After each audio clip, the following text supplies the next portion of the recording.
Financial Times or somebody like that. I thought that was quite fascinating. And if you're a futures trader, you might notice that more often than not, the S&P is in fact up. And some of the worst, I think, crashes usually happen during American market hours, at least for the S&P and the Qs. So, I think to go off of that, I think a trading strategy I was trying to employ was see what happens if you just buy the S&P on the close of a really bad day and see if it opens a bit higher to, before next morning, and sell it right after the market opens, right before. I think I remember that article. Yeah, it's quite a fascinating thing. It's like, it's why a lot of these algo traders, I think, have been doing quite well. So a lot of data analysts as well. I know, financial sector is hiring a lot of them. It's just quite interesting just have a huge, data spreadsheet and just like diving into the nitty gritty of everything and finding these weird correlations that people don't really, observe in real time. But, once thinking about it, once diving deeper into numbers, it's like, wow, can't believe that's a real thing there. That's crazy. But yeah, that's an interesting strategy, and I think that's what I'm trying to employ in my own trading. Imagine just buying S&P calls at the end of every session and selling it as soon as the options market opens the next day. I think I gotta try that with one of my trading accounts. Why not? I mean, that's an interesting strategy. I think I'm pretty sure I read that same article. I see someone asking what, I assume you mean KZR. You might have typed KRZ. I'll assume that's a bit of a typo because KZR is what's moving today. This was actually on our free watch list this morning. Kazar, I want to say, Kazar, they had positive data release on their kidney drug. However, this was a simple case of ran in the aftermarket, tremendously. Anytime you see this, that kind of a run in the aftermarket and then a dip down. Look what happened not even at the open. This is actually at 8:30, where it rejected the aftermarket high, consolidates lower, the exact head and shoulders, and then gives it up. Usually that stock's done for the day. That's a pretty weak move once it fails that price area. So all you're seeing off $8 is, I guess, a bit of a relief rally. This stock has been getting crushed. It says up 50%. Yes, it is, but it's been getting crushed pretty much all day long since the open. And to boot, whenever you see and I'm making the assumption here, I could be wrong about this. I always assume this is true when I see a biopharma that has moves like this, and this is the news, and it moves this far, that this is probably the biggest drug or the only drug in their pipeline, just a guess. But when you have a breakdown, essentially likely on the exact same drug, probably having negative results, at 1150, and then it makes a big, huge break, where does it terminate? Exactly where everything fell apart the last time. 200 period moving average, no coincidence. And this thing, I would presume, pre-market, and very difficult to trade. Especially, not every platform allows you to use stop orders, which in this particular case, you probably would have wanted to stop in case it took that $12 level. So if you can't use stops in the pre-market, sometimes it can be difficult to get out of your trade, especially when you're doing a few things at the same time. But that was a pretty easy rejection. Decent volume spike on that bounce. So I'll be interested in this $8 level because that was ultimately good news. So if it starts to hold $8 for a couple of days, there could be a secondary rally in this. You shouldn't throw these away from your watch list or your quote board just because you had a monster pullback today. It found a bottom. If it holds that bottom, it's still a positive catalyst, and you could get a second push up. But these low floaters, it's not always about day one. Sometimes it is day 2, 3, and 4. Like Revlon. Revlon wasn't a one-day story. There's a lot of examples of it. Revlon's the first one that came to mind for some reason. I have no idea why. Oh, Revlon's been a big name, absolutely. I think the only other one I thought of would also with Dara, and that's I think Redbox, multi-day runner there, $2 all the way to around 14, mentioned many times in the chat. I think forgot who it was mentioned it, but talking about the short interest at 180% on Redbox back when it was like $9, and I think she was asking, it's like, do you think it might run? I know the short interest is really high, and I was thinking like, wow, that's pretty crazy. I don't think we've seen those numbers pretty much since GameStop. I'm sure there's a few names over the past couple of months, but that was a great call by one of our viewers, and it went to 16. They did the next coming few days. Anyhow, I'll pass it to Brendan real quick. WEJO starting to go again. We talked about it very briefly in the pre-market this morning. There was a headline on this company with Ford, teaming up with Ford for some work in Europe. So just a heads up, another little one starting to rally here. Oh, I like that break. So, a couple of things. I know he just said the news, and I remembered from this morning, but I like that break that it just put on at 145. One of the reasons why is, just quickly, if you look at the base that this had, above $1, it's been essentially basing out here. It tried to make the break of this level here at about 160 in the morning. But if you look at this, sometimes these pre-market levels, just sometimes say to yourself, what if there was no price action in the pre-market and you could eliminate those candles? Then what you have here is still an uptrend off of that low at 115, and then you have the post-open high at 145, which is right around where that consolidation was. So if you throw out the pre-market, when most people weren't still trading, you'd say, this didn't happen. Well, you had the nice uptrend off of that support. You're breaking essentially a double top, which coincides with resistance on the week, and you have a positive catalyst. So that's actually a pretty good look. And this is another reason why sometimes the charts, it's not that they lie to you, because that's not like, there was actual volume happening in the pre-market. But if you get away from that and take a step back, or look at the 15-minute and just say, okay, well, if I throw all that away,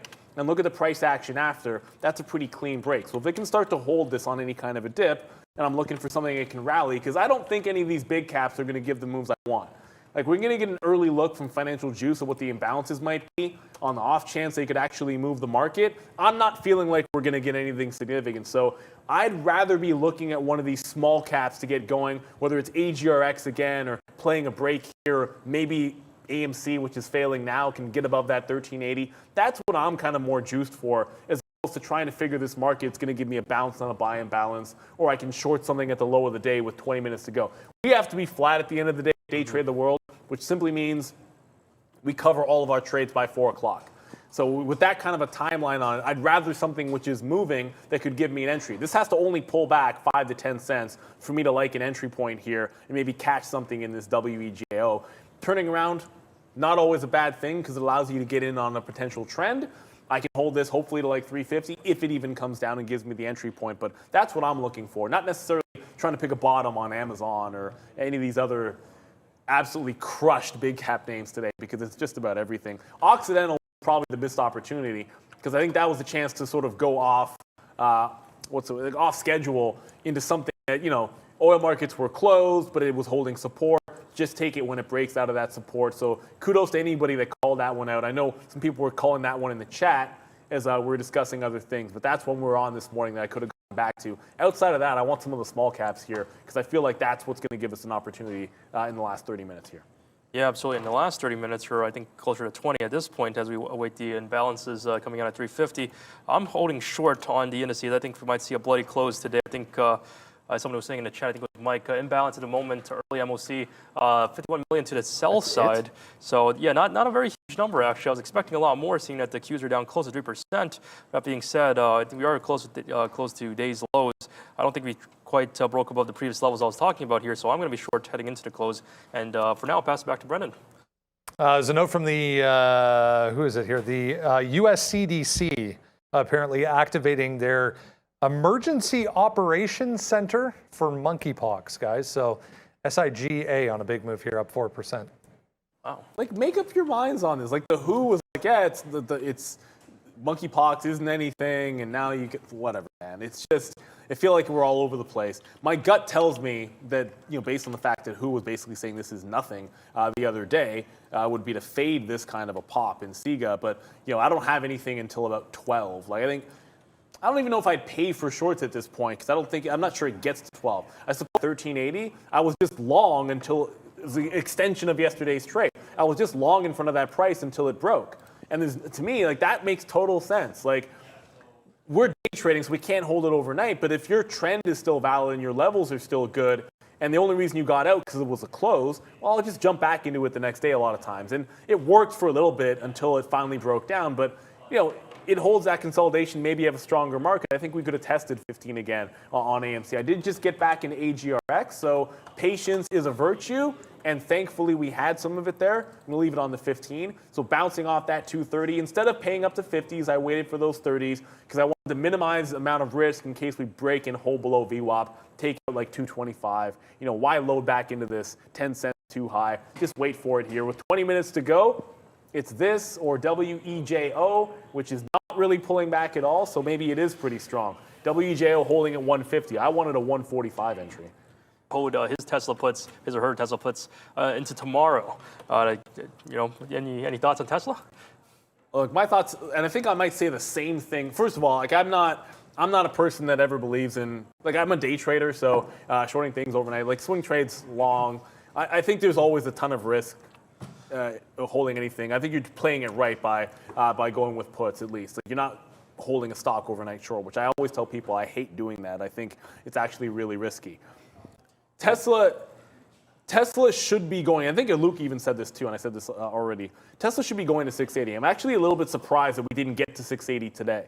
It held up at 700, but that's just a round number as far as I'm concerned. And maybe it's because the market caught a little bit of a bit. But the reversal that we've seen overall today, that kind of a rug pull, doesn't feel like a one-day type of an event. Like it does feel to me like the ES is holding up where you'd expect that consolidation. But when you get a rejection of that break, it just feels like we want to head another leg down. And Tesla's relatively weak already. And it didn't even get to its next support level. So, I got to feel like I'm going to probably come in tomorrow thinking about shorting Tesla as a stock. So it's hard for me to tell you not to let it ride a little bit there. To the extent that you can always take some profit, I don't know the situation of your trade. Maybe you could have scalped them out, like who knows how aggressive you were. But realistically, I do still feel like we are headed down. We're in a bear market, so when you get these rejections of breakouts, it's not usually one leg downside. Usually it's more than just that. And Tesla does have some room to go. There's buyers at 700 because I guess they like that round number. But overall, I do feel like we are headed back to that 680. I could be wrong about that, and I won't have a chance to do anything about it till tomorrow morning. And if we're sitting at 750, sorry, but that's just what I see when I look at it. Yeah, I absolutely agree. I think holding the positions overnight, it's always just really risky because there's like a huge window and you might see the market move against you and you just can't close your positions. And just like, you're biting your nails hoping that the market's at least somewhat in your favor by the time you wake up the next morning. And when the market's open, that's always the issue with options where it doesn't really have a pre or post market, just trading from 9:30 to 4. It's been a while since I was trading Tesla options myself, but I remember back when I was trading it, I noticed the implied volatility, especially on some of the weeklies or anything within like 30 days to expiry, but it was really high. It was like you hold it overnight and suddenly just, even if the markets don't move, it opens at the same price the next day, boom, your option's down like 10, 20% just from the erosion of the time value, the premium on it. So, it's better than holding a naked call on, or shorting a naked call on Tesla, definitely. I'd say now you're holding something that can't go negative. But yeah, be careful on the erosion of your premium there. It's not just a bet on the price of Tesla, but also a price on the volatility as well. So if it does open flat, by definition, since there's less time left on the option, you're already down. So just be careful on that. I'd only hold puts if I had like very strong conviction that the markets would go red the next day or would open red, especially with Tesla there. So yeah, just be careful on that position. But yeah, definitely better than holding naked calls, though, I will say, because there's nothing more nerve-wracking than having a position that could be unlimited losses against you. I think the more you trade, or at least this is what I found, the more I've been trading, the more I stop thinking about what the best possible scenario is and I start thinking more of what the worst possible scenario is and how to prevent that. And so I think when you're holding, a position like that, you always think about not just the potential gain, but what happens if Tesla, opens like $20 against you, like someone saying, I think it was Scott in the chat, Elon's unpredictable. He could just release any news in the after hours, and just like that, your options might be worthless. But thank you again thank you as well to the Playmaker88. Show my tweet to Neil, I love you. Scott nor couldn't. I'm not sure if I understand the reference of this trade. Unfortunately, I don't think I've been really paying as much attention. I'm not sure what they're referring to there. I mean, I quickly went to check to see if someone sent me anything, but and then I saw something else because someone tweeted at me. There's like so. I'm not very good at getting to DMs. I try to do it on the train or in the morning when I get a free moment. But we will never reach out to you. We will never try to sell. Do not send us Bitcoin. If someone's saying that it's a fake account, we get a bunch of them. Please report them. Let us know if you can. Yeah, that's just not ever going to be us. But apparently there's a bunch of them on Twitter impersonating me there. So just be really, really careful. All of us, we're never going to sell you anything. That's just, it's part of our mantra here. Like, we don't charge for the show. That's what we're all about. Absolutely, and not to take it away from you, Neil, but that just reminded me, there is like a scam going on Discord. I'm not sure if I can find it, but it was posted on Reddit as well. Here, if I can find the post. I was on Discord the other day. I was part of this trading channel, I suppose, and there was pretty much someone saying, as part of the server sponsorship, we're giving you, I think, 0.35 of a Bitcoin or something. Just register here. And if I can just find a post, somebody actually detailed exactly what happened here. Very popular scam, I think, going on Discord these days. The exact message: congratulations, you've been randomly selected for the giveaway. Register account here. And this person actually went through the process up until the scam happens. So it gives you this fake interface thing that was stolen off of some actual exchange. It says you have the Bitcoin here in your account, and to withdraw it, you just got to confirm your identity by sending them $300. Now, how $300 ends up confirming your identity, that's beyond me, but I guess that's how the scam works. So, you know, to make half a Bitcoin or close to half a Bitcoin, you send them $300, and you know, obviously very, you know, old-fashioned scam here. So if anybody's trying to give you free stuff, always be beware and enter any contest. And someone says you want a contest, well, you know, speak about something like that. More than likely a scam. So more of them popping around. Gotta be careful with your money. Yeah, so just to add to that, be careful of impersonators, be careful of scams.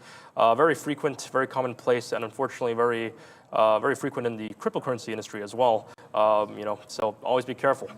We only, like, one word I like, I actually heard this from Rob and really loved it when he said it, was we all have limited bandwidth. Like, you only have so much bandwidth. It's like time in the day, or time to actually spend time thinking about stuff. So every single moment that these scammers waste on you that you have to think about, we hate that. So please also report them, like I said. However, this is the caveat.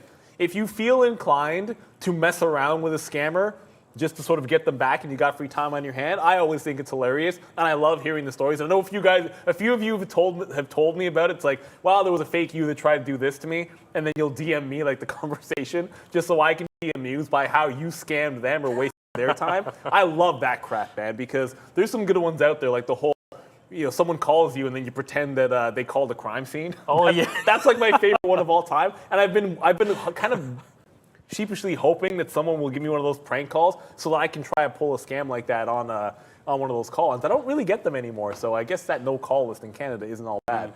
Before we go to Brendan, I'm starting to get out of this trade HRX. I caught the bounce here at 235 off VWAP, but it's not going anywhere, and we're running out of time, only 10 minutes left, so I might just have to get it out for 5-10 cent wins. That's all I can get. That's all I can get. Same with Robinhood. Brendo? Just watching Pinterest, there was a volume spike there that took it down to day lows, essentially. It didn't actually break that low, I just noticed now, but 5% anyways. Apparently, The Verge reporting that Microsoft has a similar capability, or is coming out with an app that has similar capabilities, essentially a Pinterest competitor for Microsoft. Oh man, like, if it isn't, the big boys aren't getting killed enough. Like, just this morning I was reading about, there's a couple of firms, and I forget their names, apologies, firms in the UK that are jumping into the buy now, pay later on the actual, not on the consumer side, but actually at the business side, right? So business to business, because that's an actual bigger market for small to medium sized companies, and it's just further consolidation and further competition, but also addressing a bigger market, which is going to just, again, hurt the valuations of a firm. I should have been short a firm today. So Pinterest, not a lot of good reasons or good things to say. My daily chart doesn't want to load up, but I mean, who cares? Like, this has been an absolute dumpster fire the last couple of days as well. You throw this piece. Autos, like, potentially lost profits there. You know, always hard to do, but something I've been more accustomed to doing since joining trading floor. You got to find the easy part of the trade. Finding the reversal, that's a hard part of the trade. Being able to call the top, you know, or catch a falling knife, you're able to successfully do it. That's incredibly hard to do. But trading the trend, buying the high of day, sell the low of day, I think that's something just to be done in this market. I was talking to Ian the other day. And I do believe we are ready to go to Brendan very quickly, because there's at least one name. There's at least one name out there that I think we want to pay attention to for earnings. Yeah, if you missed it, if you're busy today, maybe you missed it. Here's what's up for tonight and tomorrow morning, guys. BBBY tomorrow morning, in fact. Yeah, and the reason why we care about this is, in this market, anything that has significant short interest or has been leaned on heavily on the daily chart, you know, capitulated a few times, where shorts might have to think about covering, that can be a pretty good catalyst. We've definitely seen that. We know it's a chance for a big move when it does that. $7 level looks pretty spicy. You'd feel the break at that the other day there, but you know, like everything else, pretty much crushed today. Not a lot on that earnings front. We're gonna be all over that GDP when we get that this week. And the other thing that we forgot to mention: don't freak out when you see Shopify's price tomorrow. Just remember the split is effective at the close tonight. So yeah, Shopify is gonna have a split. Try not to freak out. It's, you know, the price is obviously going to adjust when they do that split. 2 minutes to go in the session. Not a heck of a lot happening. And just one thing I want to point out very quickly. What is the heck is these wicks on AMC? Like, right at the end here, there's wicks down to 1230 and dark pool wicks up to 1460. But AMC, that 1380 support price that we're long in front of in the afternoon and that we tried long in front of, It just turned on a dime, and when it rejected that price in the afternoon, it just slammed back down to 13 even. So, I mean, that's a clear line in the sand for me. I'm going to double down. I mean, I had that level written down on my iPad anyways, but yeah, 1380 is a big one for AMC, clearly, as it just ran away from trying to break out at that particular price. Looks like it's short at that level for the last couple of days here. Only 1 minute going into the close. Any final thoughts there, Tony? Final thoughts, oh geez, not too many other than the fact that we're closing at the low of day. So it'll be very fascinating to see how we open tomorrow. I think someone was saying in the chat, green pre-market, and then it's going to crash or at least go red in the regular market session. I think that's a decent thesis to have. The market these days favoring the downside. I think in terms of like where we are in the cycle here, we are currently in a downtrend, I think, marked by what happened today and yesterday. So I think we will start seeing a move downwards tomorrow. But as for what happens pre-market, it's to be decided. I think green pre-market and red actual market session could be very likely. Ooh, yeah, like that. Look, I kind of think the downward trend is continuing. But when we're this week, I mean, let's be real about it. When the market is this weak, then we got to be concerned. I don't even see Randy, yet we're like 10 seconds away. So I don't know if someone's sprinting over to the bell, but they better get there pretty quickly because the countdown is on, and we are in 5, 4. I should just throw something at the bell because I don't know who's going to get it really quickly. 2 and 1. I don't see Randy. There it is. Thank you, Liz. All right, ring it, Liz. Got to ring the bell. Nice. So special thanks and shout out to Liz sprinting away from the desk. Liz is our social media coordinator. So all the awesome stuff that you see, TikTok, Instagram, that's all her beautiful mind there. And clearly, I don't know where Randy is. You know what, though? I do know where Randy is. Randy's gone, man. Randy probably already took off to hit the road to get home. That's why he's gone. He's in the jorts. He's out of here quick time. Market ending on those lows. But I do believe, I don't know if it's working here yet, Brendan, because I see flipping back and forth. We'll get to you over to the bear today because the markets gave it up. And believe me, this morning, it looked like we were heading upside. There was a positive, looking at a lot of breakouts. And unfortunately, we had another one of those rug pulls, but that's a bear market for you. That's what you end up getting here, guys. But let's see how things ended off officially, Brendan. I mean, it is, as you said, bear market typically bounces, get sold, guys, and that's what happened. It was that consumer confidence number at 10 a.m. that kicked it off. But yeah, right there. 3% for the Nasdaq Composite, 3.09 for the 100, leading the way to the downside. 2% for the S&P, 1.5% for the Dow. Even small caps getting crushed today as well. So ugly right across the board. It definitely wasn't pretty, but like there's always trading opportunities out there, and that's the thing. That's what we go over. You're going to see the trade of the day when you stick around for that. That is not going to be about the biggest winner. It's going to be about how we could learn to maybe spot a reversal, and then Disney was an opportunity there. And there was a lot along those lines where you had to just give up those longs and look for that reversal to the short side, even on the relatively strong stock. But I just want to give a quick thanks, of course, to Tony doing a fantastic job filling in from a main man, Sean, who is at his son's graduation going into middle school. So I know he's enjoying that for sure. We look forward to seeing Sean back, killing it again this morning as always. Big shout out to Lucas, who's been on the 1 and 2s, getting some help from Maggie, getting some help from the IT group, but doing a lot of it by himself this week. You saw Liz, she rang the bell, doing her social media work as well. And I don't know where Maggie is, but she's been doing a fantastic job. The midday show, they've all been killing it. Trader Prad, Luca, Ian, all keeping it very real during the midday show. It was a tough day for day trading, but they definitely powered through it. So big thanks to everyone there. And of course, on the big desk, on the 1s and 2s, we have Brendan, always making sure we have our ear to the ground and getting all of that news. As always, rounding this one out, I mean, oh yeah, I have to do this. It always gets in my ear at the end, and I hear myself talking. But as always, guys, this market is going to give you opportunities. Don't get married to one direction.